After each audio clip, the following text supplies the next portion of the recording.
Welcome find target with education में हम geometry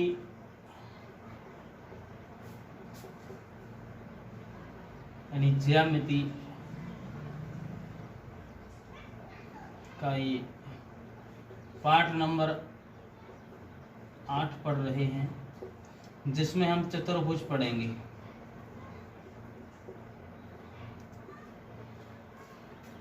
actually MP TET and other exams की दृष्टि से ये वेरी इम्पोर्टेंट है। कोई भी टेट एग्जाम हो सभी के लिए अति महत्वपूर्ण है, और भी अदर कॉम्पिटिटिव एग्जाम्स के लिए भी ये महत्वपूर्ण है। इसमें हम सबसे पहले आयत पढ़ेंगे।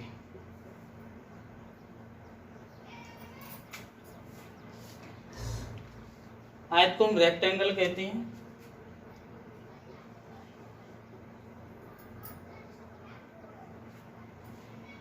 रेक्टेंगल कहते हैं अंग्रेजी में। आयत जो है उसकी आकृति ऐसी बनती है आयत की,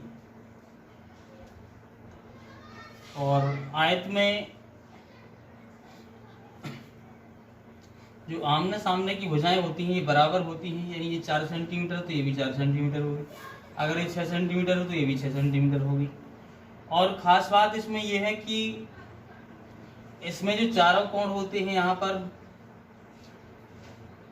वो 90 डिग्री के होते हैं। आयत में ये चारों कोण 90 डिग्री के होते हैं, ये भी 90 डिग्री का होगा, ये भी 90 डिग्री का होगा।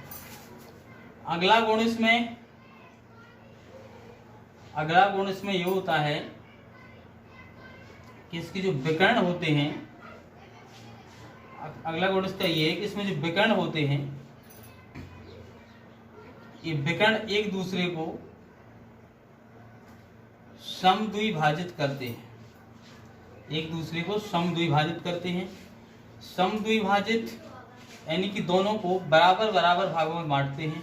यानी ये विकर्ण अगर 8 होगा और ये विकर्ण यदि 8 होगा तो ये एक दूसरे को जब आपस में काटेंगे, तो इस बिंदु पर काट रहे हैं तो ये इधर विकर्ण जो है ये भी 4 सेंटीमीटर हो जाएगा, ये इस तरफ 4 सेंटीमीटर हो जाएगा, कि बिकॉज ये पूरा कितना था 8 सेंटीमीटर, और ये विकर्ण जो 8 सेंटीमीटर था तो इस तरफ भी 4 बचेगा और इस तरफ। समद्विभाजित का मतलब ये होता है समान दो भागों में बांटना।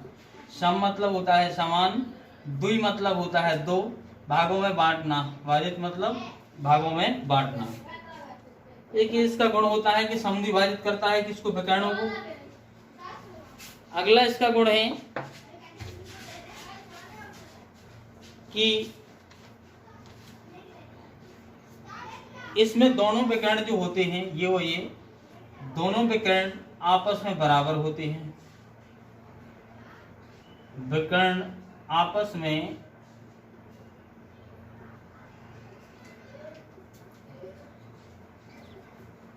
बराबर होते हैं। ओके, तीसरा गुण इसका ये है कि इसके यदि मध्य बिंदु को, यदि आयत है ये और ये रहा आयत, नेक्स्ट इसी को हम हटा करके बनाते हैं।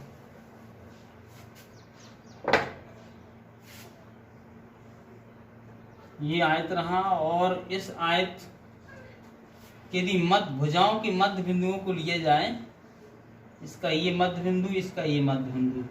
मध्य बिंदु का मतलब यदि ये भुजा 6 सेंटीमीटर है तो यहाँ से हम इसको 3 माप लेंगे, यहाँ से या फिर यहाँ से 3 माप लेंगे। यदि ये भुजा 4 सेंटीमीटर है तो यहाँ से हम इसको 2 माप लेंगे या इधर से 2 माप लेंगे। मध्य बिंदु का मतलब ये हो गया, भुजाओं का मध्य बिंदु ये हो गया। यदि हम इसके मध्य बिंदुओं को भुजाओं के मध्य बिंदुओं को आपस में मिला दें तो ये जो चतुर्भुज बनेगा इसके बीच में, ये चतुर्भुज बनेगा, इसका नाम दे देते हैं, इसका नाम ए बी सी और डी दिया था, इसका नाम दे देते हैं पी क्यू आर एस। तो ये जो पी क्यू आर एस एक चतुर्भुज बन गया, पी क्यू आर एस। तो ये पी क्यू आर एस जो बन गया एक समचतुर्भुज होगा, ये समचतुर्भुज होगा। पूछा जाता है कभी कभी, इन्हीं संबंधित कई क्वेश्चन बनते परीक्षाओं में कि यदि आयत की मध्य भुजाओं के मध्य बिंदुओं को आपस में मिला दें तो जब बना हुआ चतुर्भुज क्या कहलाएगा? समचतुर्भुज होगा, समांतर चतुर्भुज होगा, या वर्ग होगा, या समलंब चतुर्भुज होगा, ऐसा पूछा जाता है। तो उसमें ये समचतुर्भुज का निर्माण होता है। अगला गुण है इसका, यदि आयत की, अभी तो मध्य भुजाओं के समद्विभाजक थे, भुजाओं के मध्य बिंदु थे ये। अब यदि हम यहाँ पे जो कोण बन रहा है 90 डिग्री होगा, यहाँ भी जो कोण होगा वो 90 डिग्री होगा, यहाँ भी 90 डिग्री होगा, यहाँ भी 90 डिग्री होगा, ये आपको पहले बता दिया। अब यहाँ पे जो 90 डिग्री होगा तो इसका कोण अर्धक खींचेंगे, आधा यानी 45 डिग्री का, और इसका भी कोण अर्धक खींचेंगे, इसका भी कोण अर्धक खींचेंगे हम। तो इसके कोण अर्धक खींचने से एक आकृति का निर्माण होगा। इसका ये कोण अर्धक खींच दिया हमने, और इसका कोण अर्धक खींचा, ये हो गया, और इसका कोण अर्धक खींचा तो ये हो गया। इनके कोण अर्धक खींचने से यहाँ पे बीच में देखिए आप चतुर्भुज का निर्माण हो गया। इसका नाम कुछ देते हैं हम,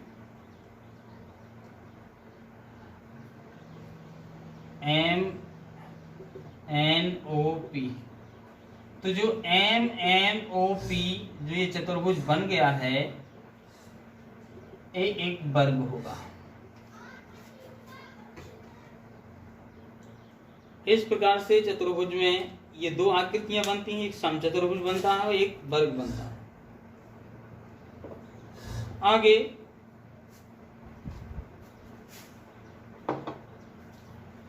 अगला पॉइंट है इसका कि सभी आयत समानांतर चतुर्भुज होते हैं।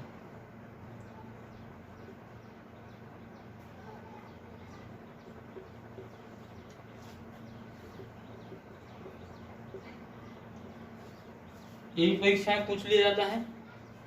निम्न में से कौन सा कथन सत्य है? चार कथन दिए जाएंगे।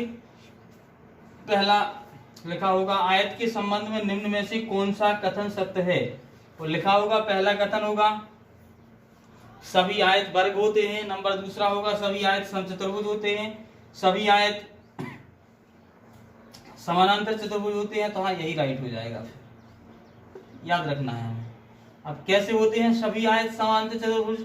जब आप समांतर चतुर्भुज और आयत दोनों को पढ़ लेंगे, इसके बाद आपको समझ में आ जाएगा। समांतर चतुर्भुज आयत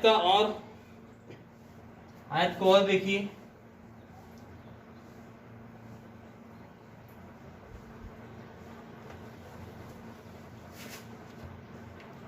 यदि हमें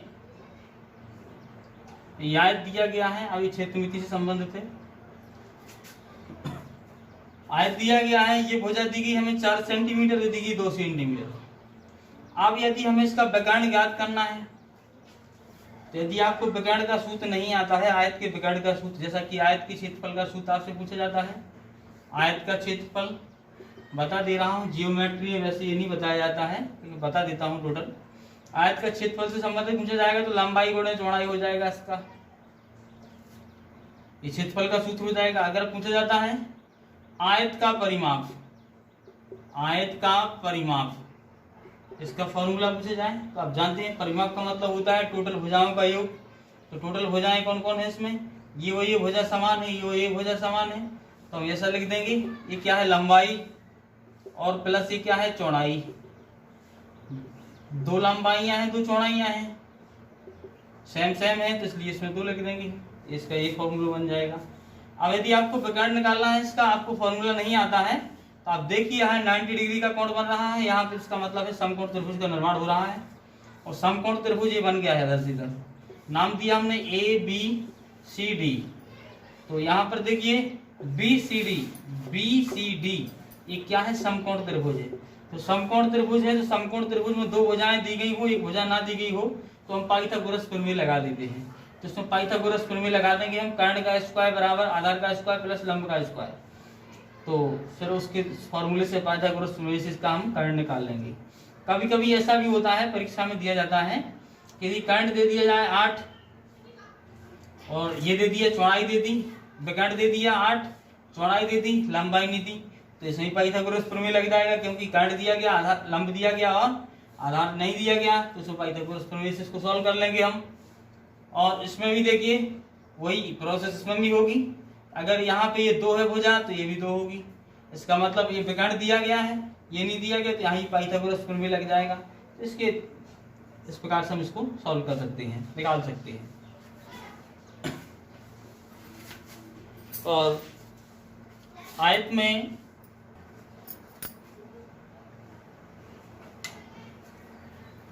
आयत की जो विकर्ण अभी अभी आपको बताए गए वो एक दूसरे को समद्विभाजित तो करते हैं, यानी समान भागों में तो बांटते हैं, समान समान भागों में तो बांटते हैं, लेकिन यहाँ पर ये 90 डिग्री पर नहीं काटते एक दूसरे को, यानी लंब बनाकर नहीं काटते एक दूसरे को। याद रखना खास पॉइंट है, एक दूसरे को समद्विभाजित तो करते हैं लेकिन ये एक दूसरे को 90 डिग्री पर नहीं काटते हैं, यानी लंब समद्विभाजक नहीं होते हैं। चलो आगे पढ़ते हैं हम वर्ग। अंग्रेजी में स्क्वायर कहते हैं हम वर्ग को।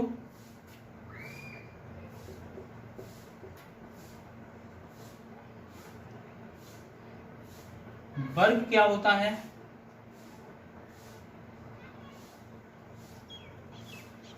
जिसकी चारों भुजाएं बराबर हों।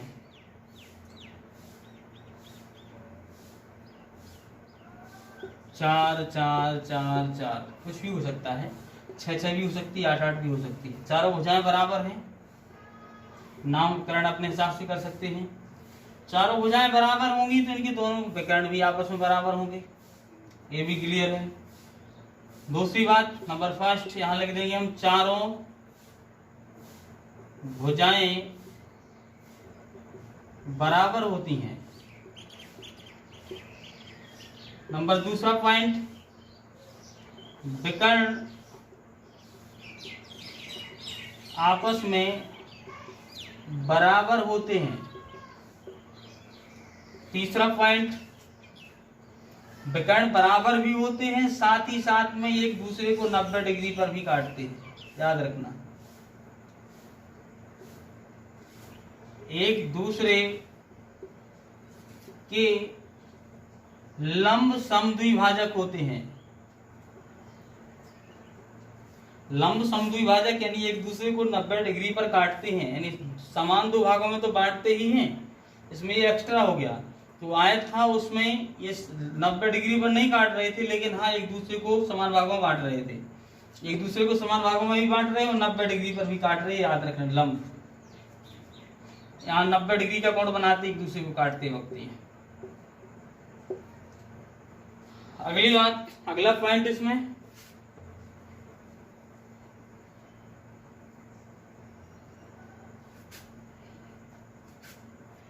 इसके जो चारों कोण होते हैं ये भी 90 डिग्री के होते हैं, ये भी 90 डिग्री होता है, यहाँ भी 90 डिग्री होता है।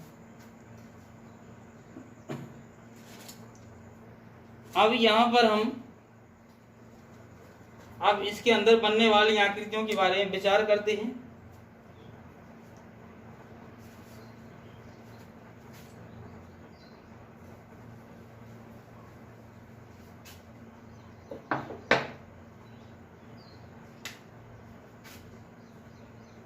ये वर्ग है, भुजाओं के मध्य बिंदु ये रहे, मध्य यानी 8 सेंटीमीटर होगी या 8 मीटर, तो उसका मध्य बिंदु 4 होगा। जब मध्य बिंदुओं को हम आपस में मिलाते हैं वर्ग की भुजाओं के मध्य बिंदुओं को आपस में मिलाते हैं तो इसके अंदर बनी आकृति भी क्या होती है, वर्ग। आकृति इसके अंतर्गत भुजाओं की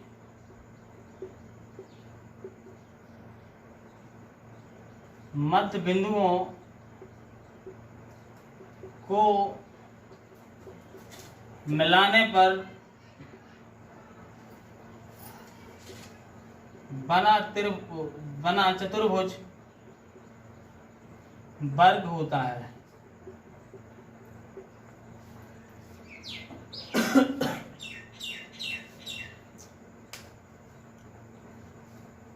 और वर्ग में आपको बता ही दिया, हमने बता ही चुके हैं, इसके अंदर वर्ग आकृति, इसके अंदर आकृति ही वर्ग बनती है। और अगर इसका विकर्ण क्षेत्रफल इस फल निकालना है तो वैसे कि जानते ही हो,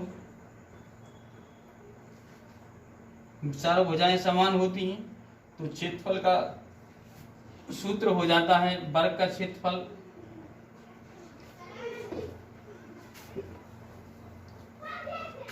वर्ग के क्षेत्रफल का सूत्र हो जाता है भुजा स्क्वायर। अब यदि हमें विकर्ण दिया गया है, वर्ग में भुजा नहीं दी गई है और विकर्ण दिया गया है ओनली, तो हम लगा देते हैं फिर। और क्षेत्रफल निकालना है तो वर्ग का क्षेत्रफल बराबर विकर्ण का स्क्वायर बटे 2, ये सूत्र लगा देते हैं। यदि भुजा दी जाएगी और क्षेत्रफल निकालना है तो ये सूत्र लगा देंगे। यदि भुजा नहीं दी गई, विकर्ण दिया गया और क्षेत्रफल निकालना है तो ये फॉर्मूला लगा देंगे। समस्या बनती है उस टाइम, जिस टाइम हम सीख के जाते हैं कि भुजा वाला और आ जाता है विकर्ण वाला, तो समस्या बनती है, इसे हम सॉल्व कर सकते हैं। यदि हम वर्ग का विकर्ण निकालना है तो वर्ग के विकर्ण के लिए वही पाइथागोरस प्रमेय लगाकर भी निकाल सकते हैं। और अगर पाइथागोरस से नहीं निकालना है तो विकर्ण का सूत्र लगा सकते हैं हम, √2 गुणे भुजा, √2 गुणे भुजा।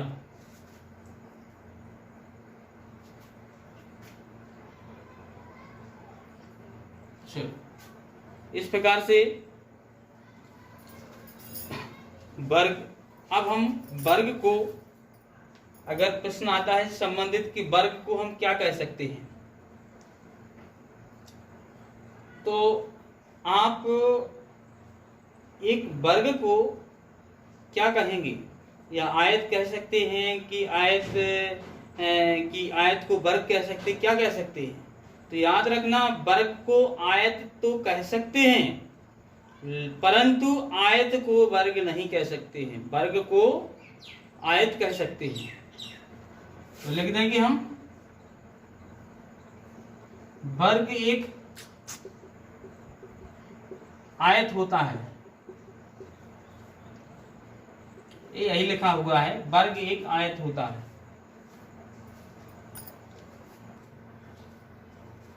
अब पढ़ेंगे हम समचतुर्भुज, इसको रोम्बस कहते हैं, रोम्बस।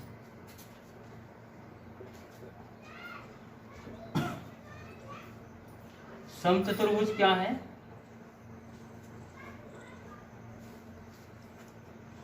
समचतुर्भुज ऐसा चतुर्भुज जिसकी चारों भुजाएं तो समान हो, लेकिन ये जो कोण है ये 90 डिग्री ना हो। फिर क्या हो? समचतुर्भुज की चारों भुजाएं जो होती हैं वो समान होती हैं, चारों भुजाएं समान होती हैं। और दूसरा प्रॉपर्टीज का ये होता है कि आमने सामने के कोण बराबर होते हैं। जैसे कोण ए के सामने है कोण सी, ए बराबर होंगे। कोण डी के सामने है कोण बी, ये भी बराबर होंगे आपस में। जितना ये होगा जितना ये होगा, जितना ये होगा जितना ये होगा। तीसरा गुण इसका ये है कि आसन्न कोण, आसन्न कोणों का योग 180 अंश होता है। आसन्न कोण कौन? ये और ये कोण, ये और ये कोण, ये और ये कोण भी आसन्न हो जाएंगे, ये और ये हो जाएंगे। देखिए कोण ए प्लस कोण डी बराबर 180 अंश, कोण डी प्लस कोण सी बराबर 180 डिग्री, कोण सी प्लस कोण बी बराबर 180 डिग्री, कोण ए प्लस कोण बी बराबर 180 डिग्री। इस प्रकार से आसन्न कोणों का योग 180 अंश होता है। अगला गुण, इसका गुण अगला है कि जो समचतुर्भुज के दोनों विकर्ण होते हैं वे एक दूसरे को समद्विभाजित करते हैं। समद्विभाजित तो करते ही हैं, लेकिन साथ ही साथ में एक दूसरे को समकोण पर भी काटते हैं। यानी कि ये जो विकर्ण है, ये विकर्ण है रहा मान लीजिए 10 सेंटीमीटर है ये विकर्ण, तो ये वाला विकर्ण इसको आधा आधा कर देगा, 5 सेंटीमीटर इस साइड 5 सेंटीमीटर इस साइड। इसका मतलब हो गया समद्विभाजित। अब समकोण पर काटते हैं, इसका मतलब है कि ये विकर्ण जो इधर से आ रहा है वो इस विकर्ण के यहाँ पर 90 डिग्री का कोण बनाता है और इस साइड भी 90 डिग्री का बना रहा है। अगर इस साइड से है तो ये भी 90 डिग्री बनाएगा, यहाँ भी बनाएगा। इसका मतलब होता है कि समद्विभाजित भी करते हैं विकर्णों को, समान दो भागों में बांटते एक विकर्ण दूसरे विकर्ण को, साथ ही साथ में वहां पर वो 90 डिग्री का कोण बनाते हैं, यानी समकोण पर एक दूसरे को काटते हैं। अगला गुण इसका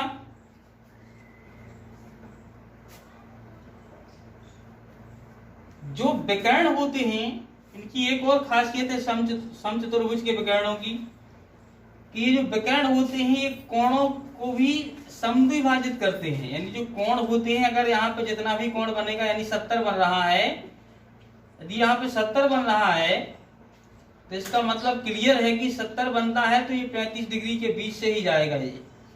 यानी कोणों को भी आधा, मतलब कोणों को भी, जो कोण होता है उसको भी समान दो भागों में बांट देता है ये विकर्ण। अगला ये इसका अगला गुण होता है कि जो इसके मध्य में जो आकृति बनती है वो आकृति एक आयत होती है। आकृति इसकी भुजाओं के मध्य बिंदुओं के द्वारा जो आकृति बनती है वो एक आयत होती है। इसका मध्य बिंदु ये रहा, इसका ये रहा, इसका मध्य बिंदु ये रहा, इसका ये रहा। अगर इनको मध्य बिंदुओं को आपस में मिला दें तो इसमें जो बनी आकृति होगी वो एक आयत होगी, रेक्टेंगल होगी। अगला गुण, सभी वर्गों को हम समचतुर्भुज कह सकते हैं, लेकिन सभी समचतुर्भुजों को हम वर्ग नहीं कह सकते हैं। खास बात, सभी वर्ग समचतुर्भुज होते हैं लेकिन इसका विलोम सत्य नहीं है। अगली खास बात इसकी ये है समचतुर्भुज की, देखिए ये जो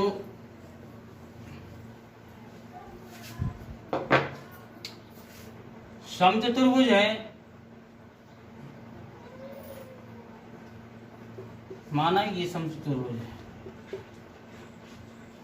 इसकी एक भुजा है ए बी का स्क्वायर प्लस बी सी का स्क्वायर प्लस सी डी का स्क्वायर प्लस ए डी का स्क्वायर, चारों भुजाएं हो गई। चारों भुजाओं का वर्ग दोनों विकर्णों के वर्ग के योग के बराबर होता है। दोनों विकर्ण, एक AC का स्क्वायर प्लस दूसरा विकर्ण BD का स्क्वायर, तो इन दोनों विकर्णों का वर्ग और दोनों का योग प्लस चारों भुजाओं का वर्ग प्लस योग एक दूसरे के बराबर होता है।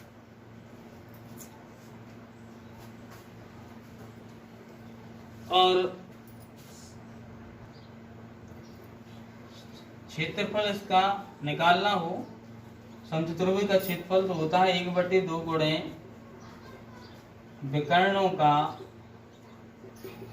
गुणनफल इससे इसका क्षेत्रफल आ जाता है 1/2 गुणे विकर्णों का गुणनफल। और यदि इसकी भुजा निकालनी हो तो परिमाप में भाग दे देंगे हम 4 का, तो एक भुजा आ जाएगी। इस प्रकार से अब हम पढ़ते हैं समांतर चतुर्भुज।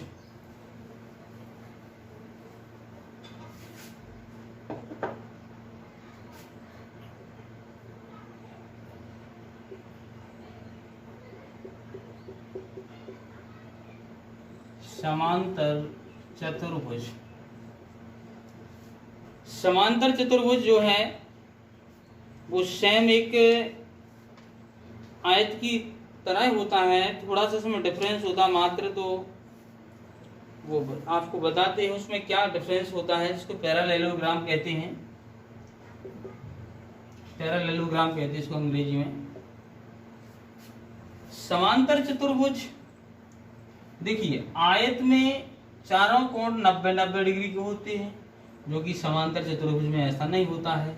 उसमें 90 डिग्री के कोण नहीं होते हैं समांतर चतुर्भुज में, बल्कि आयत में ऐसा होता है। ठीक है, वर्ग में चारों कोण 90 डिग्री के होते हैं, लेकिन समचतुर्भुज में नहीं होता है। हम कह सकते हैं कि वर्ग से थोड़ा मिलता कोण है तो समचतुर्भुज, अगर आयत से कोण मिलता है तो थोड़ा समांतर चतुर्भुज, ऐसा हम मान सकते हैं सीखने के लिए, याद करने के लिए। तो आयत में चारों कोण 90 डिग्री के होते हैं, इसमें नहीं होते हैं। हाँ, लेकिन आयत में आमने सामने की भुजाएं बराबर होती हैं, तो इसमें भी होती हैं बराबर आमने सामने की।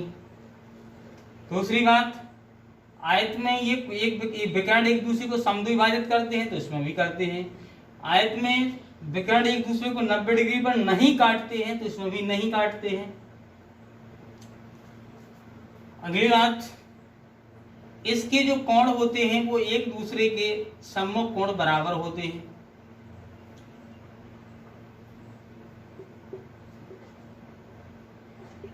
जो विकर्ण है वो कोण है, सम्मुख कोण बराबर होते हैं। कोण ए बराबर कोण सी, इस प्रकार से इसका ये सम्मुख, इसका ये सम्मुख। आसन्न कोणों का योग 180 अंश होता है। कोण ए प्लस कोण डी बराबर 180 डिग्री, जैसा कि हम समचतुर्भुज में पढ़ चुके हैं। डी ओ सी, ये भी आसन्न कोण होगा। कोण डी प्लस कोण सी बराबर 180 अंश होगा, ये भी होगा। आसन्न कोणों का योग साथ साथ वाले, उनको भी उनका 180 अंश होता है। समांतर चतुर्भुज के मध्य बिंदुओं को मिलाने से जो आकृति बनती है वो समांतर चतुर्भुज ही बनती है। इसके मध्य बिंदुओं के मिलाने से जो आकृति बनेगी वो समांतर चतुर्भुज ही बनेगी।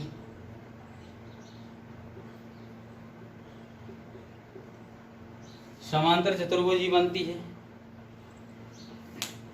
और जैसा कि अभी हमने पढ़ा है, जो समांतर चतुर्भुज होता है, समांतर चतुर्भुज जो हमने पढ़ा वो समचतुर्भुज में हमने पढ़ चुके हैं कि चारों भुजाओं के वर्गों का योग इसके विकर्णों के वर्गों के योग के बराबर होता है। तो बिल्कुल जैसा इसमें होता है समचतुर्भुज में, रोम्बस में होता है, वैसा ही इसमें होता है समानांतर चतुर्भुज में। समांतर चतुर्भुज की चारों भुजाओं के वर्गों का योग इसके विकर्णों के वर्गों के योग के बराबर होता है।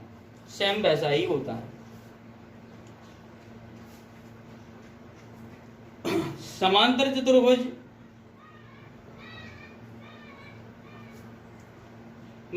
में जो विकर्ण होते हैं वो आपको बता चुके हैं कि वो 90 डिग्री पर नहीं काटते हैं, हाँ, बट एक दूसरे को समद्विभाजित जरूर करते हैं।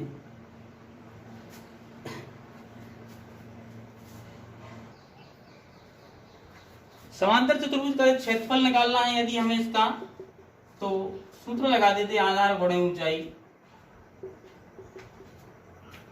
आधार गुणे ऊंचाई, वैसे ही लंबाई गुणे चौड़ाई ही मान सकते हैं इसको। तो इससे समांतर चतुर्भुज का क्षेत्रफल निकल जाता है।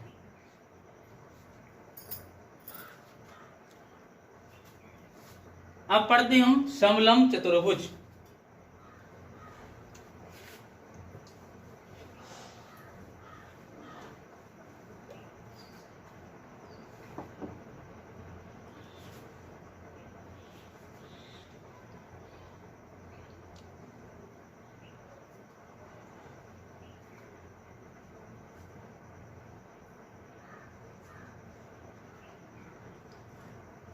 समलंब चतुर्भुज जिसको ट्रेपेजियम कहते हैं।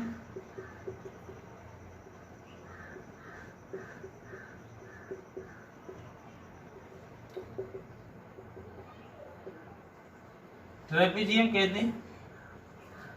समलंब चतुर्भुज क्या है? ऐसा चतुर्भुज जिसकी दो भुजाएं आधार के साथ 90 डिग्री का कोण बनाए।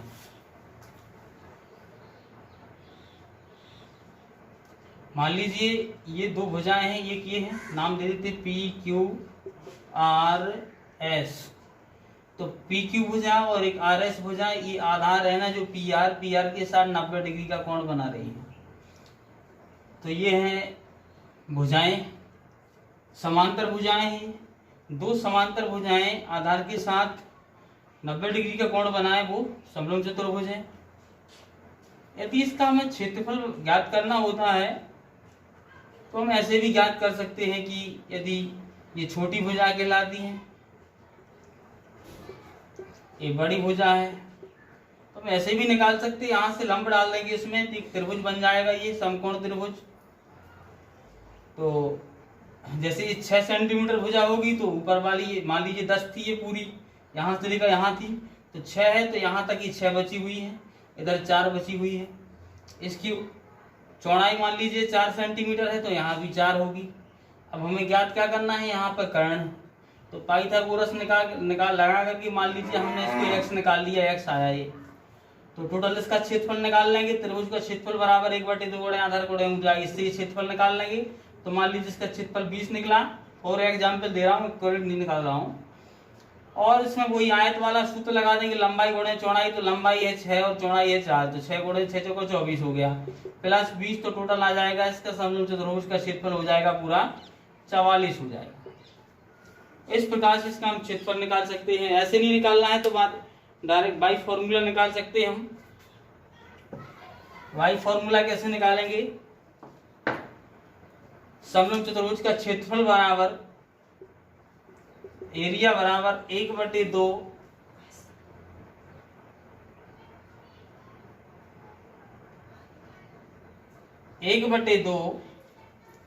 गुणे, दिखाई नहीं देगा, समलंब चतुर्भुज का क्षेत्रफल बराबर 1/2 गुणे समांतर भुजाओं का योग